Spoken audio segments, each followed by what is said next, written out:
All right, today we're going to unbox, test, and review this GE Modern Loop indoor TV antenna.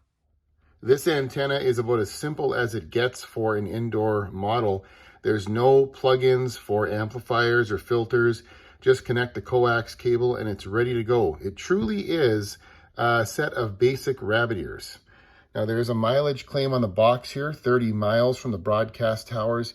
That does seem a bit high for an indoor antenna like this. There's also the usual marketing buzzwords, full HD, 1080, 4K, Ultra HD.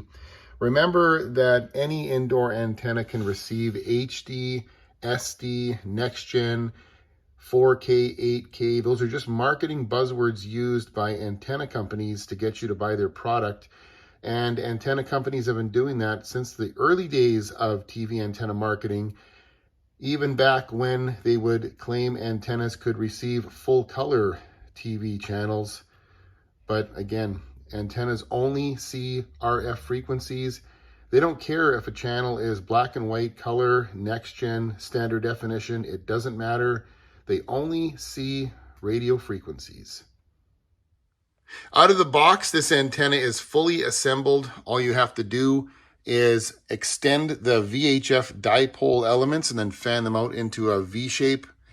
And size-wise, it's typical for an indoor antenna. The UHF loop you see right here is about 7 inches across and about 5 inches high. Not a bad size. That will receive channels 14 to 36.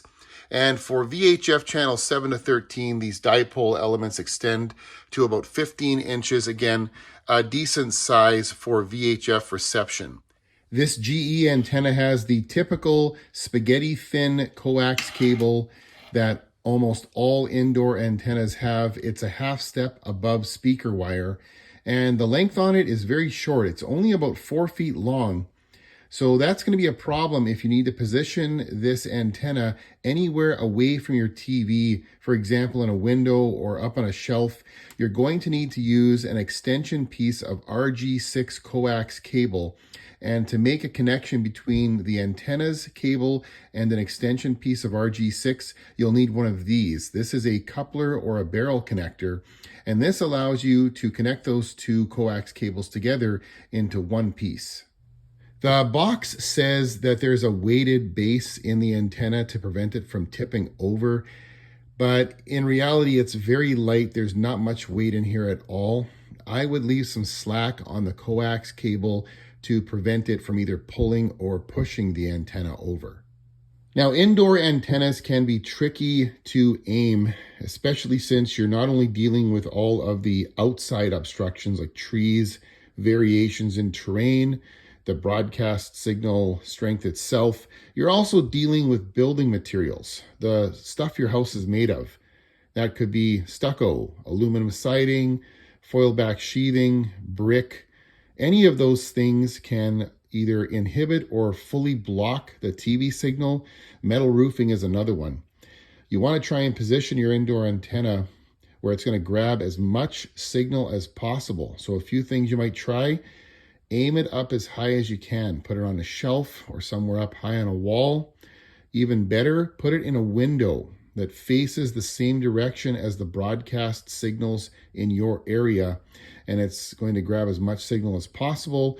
You have a much better chance of getting a reliable TV signal that way. Something else to remember: try to keep your indoor TV antenna away from household electronics as much as possible. Power supplies and home electronics can actually radiate interference into an indoor antenna. So try to position it in a spot where it's not near any wall outlets that contain power supplies for other electronics you're using. The connections are nice and simple. All you have to do is connect the coax cable to the antenna in or RF in connection on your TV or digital converter box. Sometimes this may also be labeled cable antenna or cable in. I've got this GE Modern Loop set up here on a shelf, aimed in the direction of the broadcast signal in my area, and I have it connected to my digital converter box here. Let's look at the signal strength. This is VHF channel 9, and this is a pretty good indoor signal. Generally speaking, any signal above 60% is considered good for an indoor TV signal. That leaves you a little bit of slack if there is any kind of signal interruption, bad weather or whatever that might drop your signal down. The picture should still be watchable all the way down to about 40%. So this is pretty good for an indoor signal. I think this GE Modern Loop would be a good fit for a city reception area, no more than 15 to 20 miles between you and the broadcast signal. Generally speaking, a city reception area is going to have strong broadcast signals. Just make sure you position it in a spot in your home where it's going to get as much signal as possible. As I said, in a window is probably best.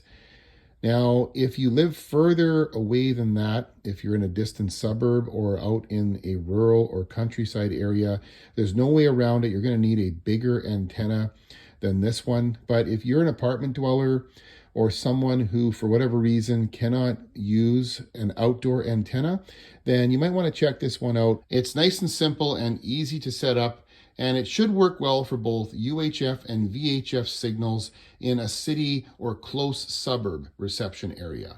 If you think this GE Modern Loop might work well for you and you're thinking about purchasing it, find an affiliate purchase link in the pinned comment below and also in the video's description, along with some of the other accessories I used in today's video, including the coax coupler as well as lengths of RG6 coax cable.